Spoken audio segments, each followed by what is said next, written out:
शांति। आज है 13 नवंबर, शिव बाबा की अव्यक्त मुरली। पूर्वज और पूज्य की स्मृति में रहकर सर्व की अलौकिक पालना करो।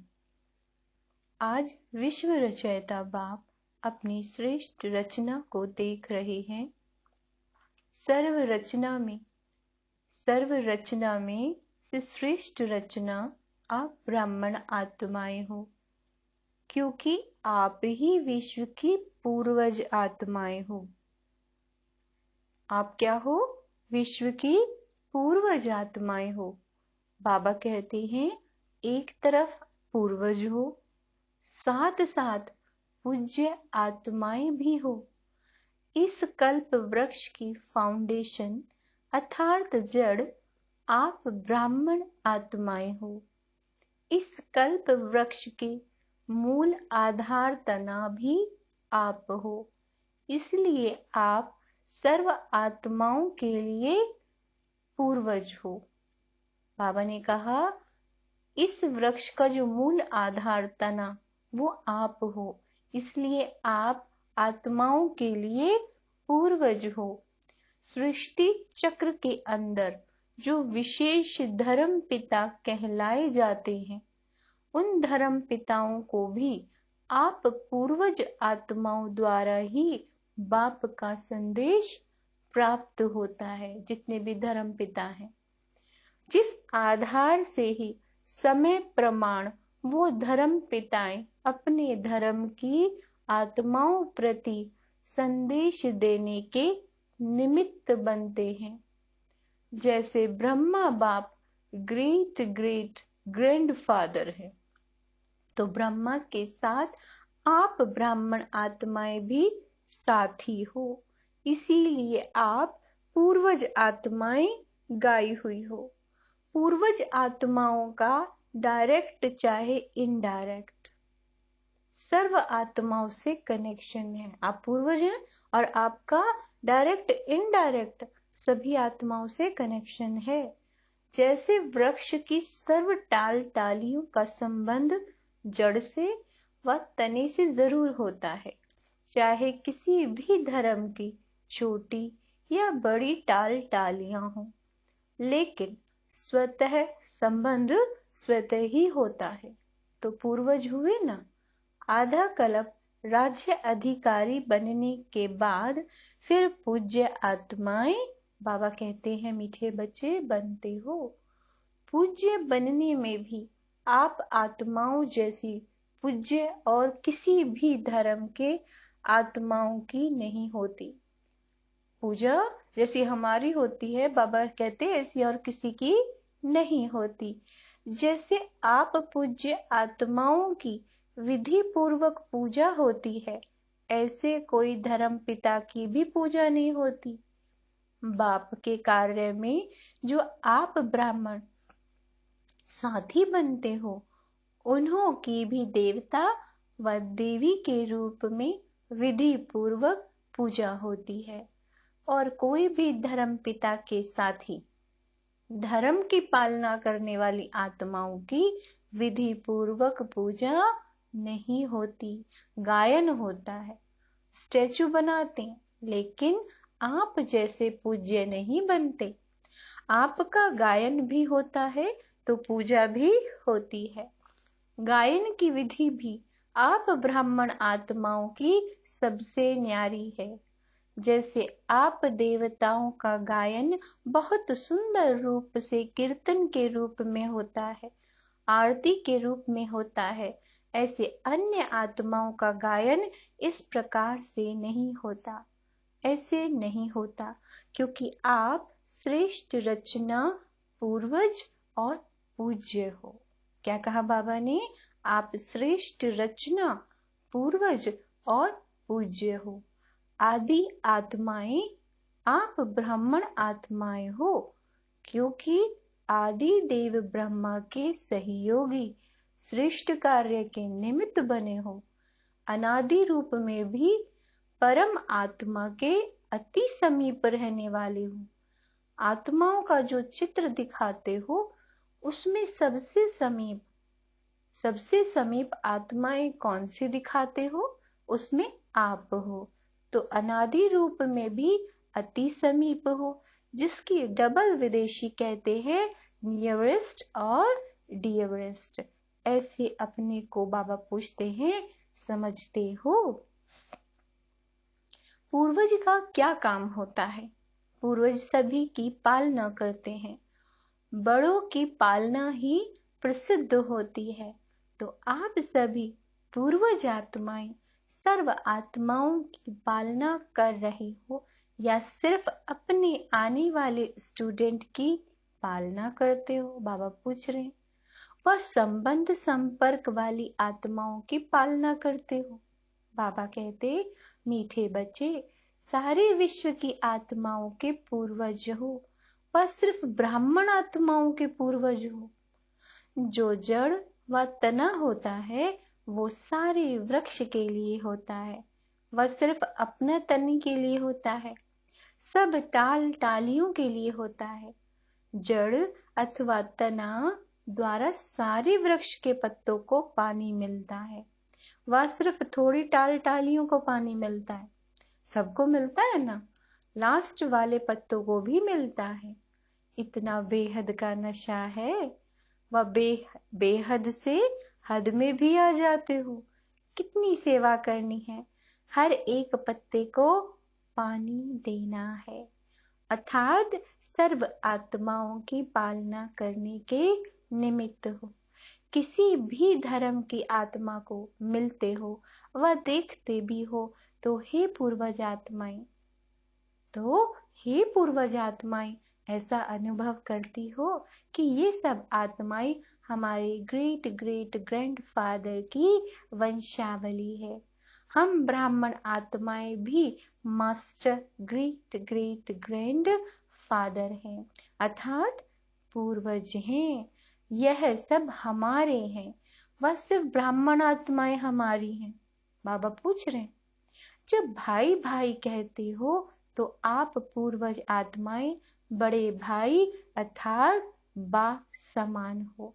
इस स्मृति को ही प्रैक्टिकल लाइफ में अनुभव करना और कराना है। आप सभी पूर्वज आत्माओं की पालना का स्वरूप क्या है? लौकिक जीवन में भी पालना का आधार क्या होता है? पालना करना अर्थात किसी को भी शक्तिशाली बनाना। बाबा ने क्या कहा? पालना करना अर्थात किसी को भी शक्तिशाली बनाना। किसी भी विधि से, साधन से पालना द्वारा शक्तिशाली बनाते, चाहे भोजन द्वारा, चाहे पढ़ाई द्वारा। लेकिन पालना का जो प्रत्यक्ष स्वरूप आत्मा में शक्ति, शरीर में शक्ति आती है, तो पालना का प्रत्यक्ष स्वरूप हुआ शक्तिशाली बनाना। आप पूर्वज आत्माओं के पालना की विधि क्या है? बाबा पूछते हैं। अलौकिक पालना का स्वरूप है स्वयं में बाप द्वारा प्राप्त हुई सर्व शक्तियां अन्य आत्माओं में भरना। जो शक्तियां हमें बाबा से मिल रही हैं वो हमें दूसरी आत्माओं में भी भरनी है। जिस आत्मा को जिस शक्ति की आवश्यकता है, बाबा कहते उसकी उस समय उस शक्ति द्वारा पालना करना। ऐसी पालना करनी आती है? बाबा पूछ रहे हैं। पूर्वज तो हो ना, सभी पूर्वज आत्माएं हो कि छोटे हो, सभी पूर्वज हैं या कोई कोई विशेष आत्माएं हैं? तो पूर्वजों को पालना करनी आती है ना? सिर्फ सेंटर की पालना करते हो या सारे विश्व की आत्माओं की पालना करते हो? सिर्फ प्रवृत्ति की पालना करते हो या विश्व की पालना करते हो? वर्तमान समय आप पूर्वज आत्माओं की पालना की सब आत्माओं को आवश्यकता है। समाचार तो सब स्टेट से सुनाते हो कि क्या क्या हो रहा है। अयोध्या की घटना के बाद कई स्थानों से हिंसा के समाचार मिल रहे हैं, लेकिन पूर्वज आत्माओं ने समाचार सुनने के बाद सर्व की पालना की। अशांति के समय आप पूर्वज आत्माओं का और विशेष कार्य स्वतः ही हो जाता है। तो हे पूर्वज, अपने पालना की सेवा में लग जाओ। जैसे अशांति के समय विशेष पुलिस या मिलिट्री समझती है कि यह हमारा कार्य है, अशांति को शांत करना, ऑर्डर द्वारा पहुंच जाते हैं। बाबा कहते तो ऐसे टाइम पर विशेष अटेंशन से अपनी सेवा के लिए अलर्ट हो जाते हैं। आप सबने हलचल का समाचार तो सुना, लेकिन सेवा में अलर्ट हुए व सुनने का ही आनंद लिया। अपना पूर्वजपन स्मृति में आया। सभी आत्माओं की शांति की शक्ति से पालना की, या यही सोचते रहे यहाँ ये हुआ वहां ये हुआ, है ना। कोई समाचार सुन के सिर्फ उसका चर्चा नहीं करनी है, सिर्फ जो हमारा रिस्पॉन्सिबिलिटी है ना, अशांत जगह पर शांति की साकाश देना। तो बाबा पूछ रहे हैं वो ऐसा किया आपने कि नहीं किया। विशेष आत्माओं को ऐसे समय पर सेवा की अति आवश्यकता है। अपनी वृत्ति मनसा शक्ति द्वारा विशेष सेवा की बाबा पूछ रहे हैं। वह जैसे विधि पूर्वक याद में रहते हो, सेवा करते हो, उसी रीति ही किया। आप रूहानी सोशल वर्कर भी हो, तो रूहानी सोशल वर्कर ने अपनी विशेष एक्स्ट्रा सोशल सेवा की। इतनी अपनी जिम्मेदारी समझी, या प्रोग्राम मिलेगा, कोई कहेगा भट्टी होगी तो करेंगे। बाबा पूछ रहे हैं ऐसे समय पर सेकंड में, अंडरलाइन, ऐसे समय पर सेकंड में अपनी सेवा पर अलर्ट हो जाना चाहिए। यही आप पूर्वज आत्माओं की जिम्मेवारी है। अभी भी विश्व में हलचल है, और यह हलचल तो समय प्रति समय बढ़नी ही है।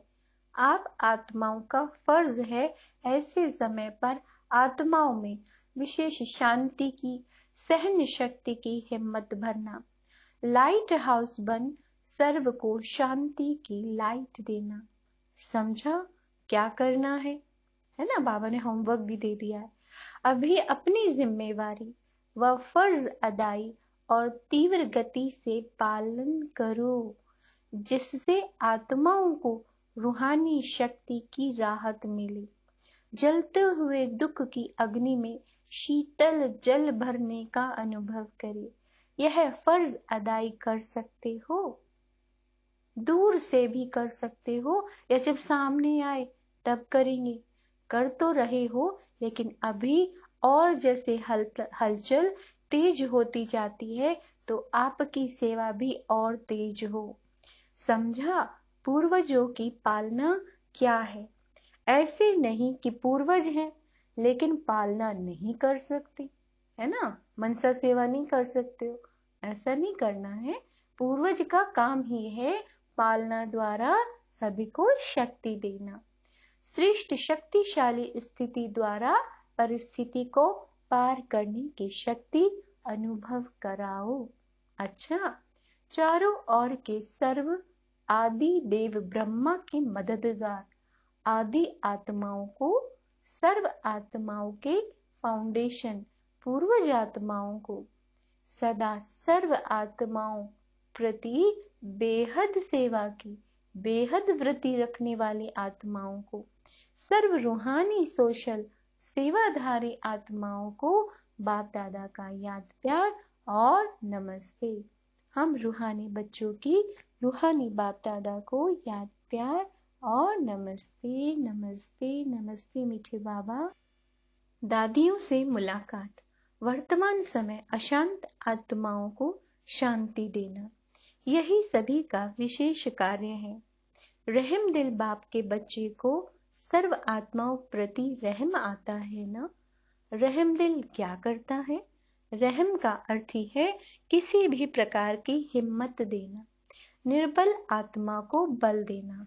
तो आत्माओं के दुख का संकल्प तो मास्टर सुखदाता आत्माओं के पास पहुंचता ही है। जैसे वहां दुख की लहर, ऐसे ही विशेष आत्माओं में सेवा की विशेष लहर चले। देना है, कुछ करना है, क्या किया, वो हर एक को सेवा का एक्स्ट्रा चार्ट चेक करना चाहिए। जैसी साधारण सेवा चलती है वो तो चलती है, लेकिन वर्तमान समय वायुमंडल द्वारा वृत्ति द्वारा सेवा का विशेष अटेंशन रखो।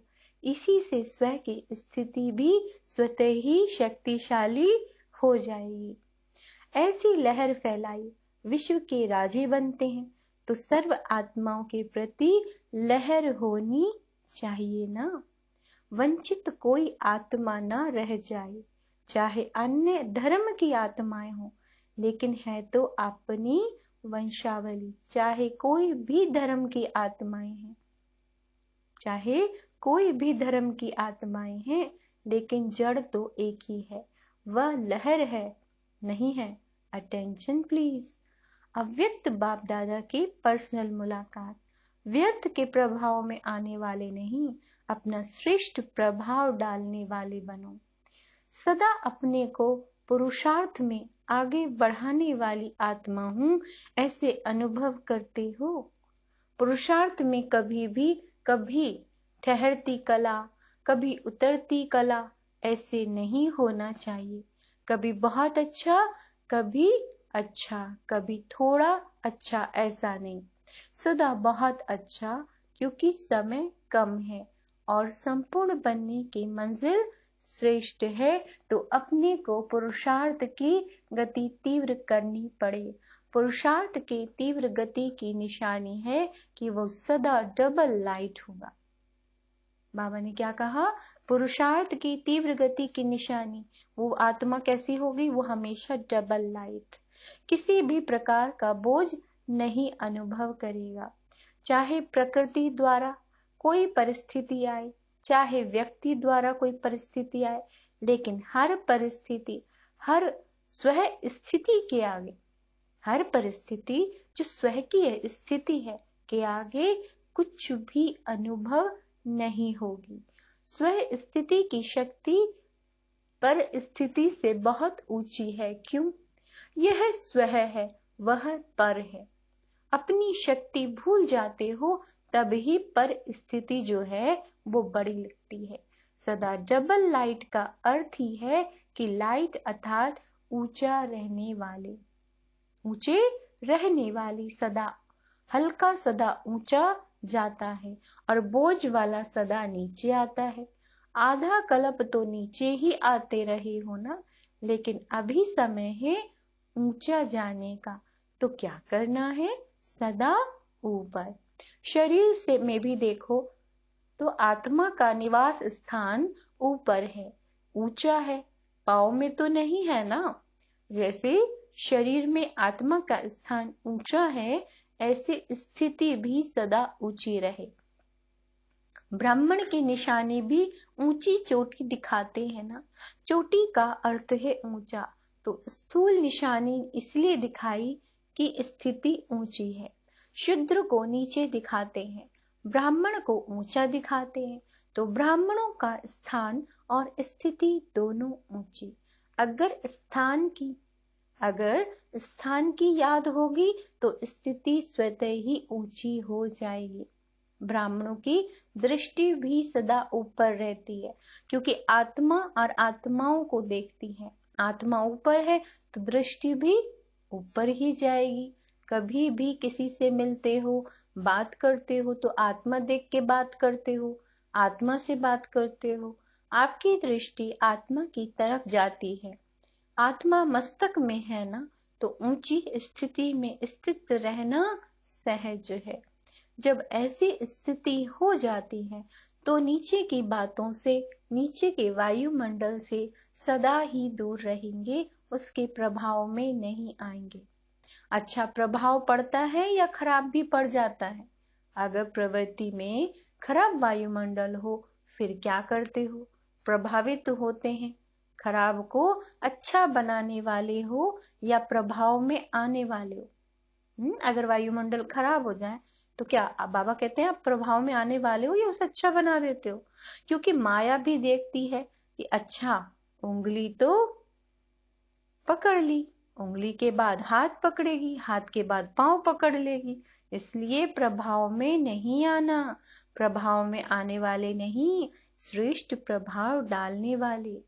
तो ब्राह्मण आत्मा अर्थात सदा डबल लाइट, उच्च रहने वाले, इसी स्मृति से आगे उड़ते चलो। अच्छा, सभी खुश रहते हो ना, दुख की लहर तो नहीं आती, क्योंकि जो दुख धाम छोड़ चले उनके पास दुख की लहर कैसे आ सकती है। संगम पर दुख धाम और सुख धाम दोनों का ज्ञान है, दोनों के नॉलेजफुल शक्तिशाली आत्माएं हैं, गलती से भी दुख धाम में जा नहीं सकती। सदा खुश रहने वालों के पास दुख की लहर कभी आ नहीं सकती। अच्छा, सेवा और स्व उन्नति, बाबा कहते दोनों का बैलेंस रखो, सेवा का भी और खुद की उन्नति का भी। ऐसे नहीं कि सेवा में मस्त हो गए तो स्व उन्नति को भूल गए।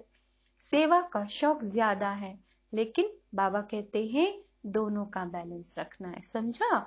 अच्छे चल रहे हैं, लेकिन सिर्फ अच्छे तक नहीं रहना, और अच्छे ते अच्छा। ओके। वरदान, अपनी जीवन को हीरे समान वैल्यूएबल बनाने वाले, अपने जीवन को हीरे के समान वैल्यूएबल बनाने वाले, स्मृति और विस्मृति के चक्कर से मुक्त भाव। यह संगम युग स्मृति का युग है और कलयुग विस्मृति का युग। अगर अपने श्रेष्ठ पाठ, श्रेष्ठ भाग्य की सदा स्मृति है तो हीरे समान वैल्यूएबल हो, अगर विस्मृति है तो पत्थर हो। यह स्मृति और विस्मृति का खेल है। संगम युग के रहवासी कभी कलयुग के चक्कर लगाने जा नहीं सकते।